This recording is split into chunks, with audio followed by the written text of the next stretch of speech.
Okay, example 6, we're gonna now just take the example 5 questions and apply them to what it would look like in a factoring question. So k squared means k times k.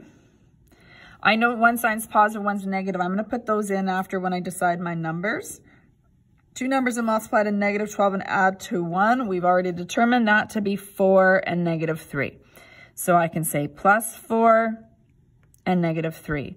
Again, I just want to reiterate or remind you that if I wrote k minus 3, k plus 4, that is also perfectly fine, as long as the negative sign's with the 3 and the positive sign's was with the 4.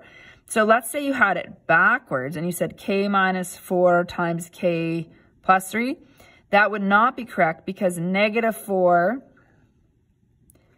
and 3 would equal negative 1k, which is not what this question is, okay? So just cross that out. I just wanted to show that is a common mistake that happens.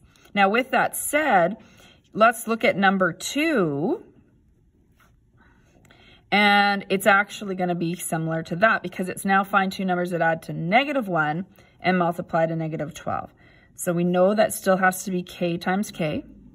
So we still have our numbers of 4 and 3, okay? But now I want this to be, and sometimes I even put the little check part right here, and I think of my numbers right away. Right now that's 7, but if one has to be positive, one has to be negative, I want that larger one to be negative to make that negative k.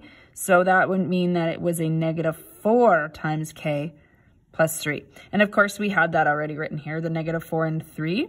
That would have been my wrong answer there, which is why the signs are important. So if I have the signs wrong, it does change what the question would have been.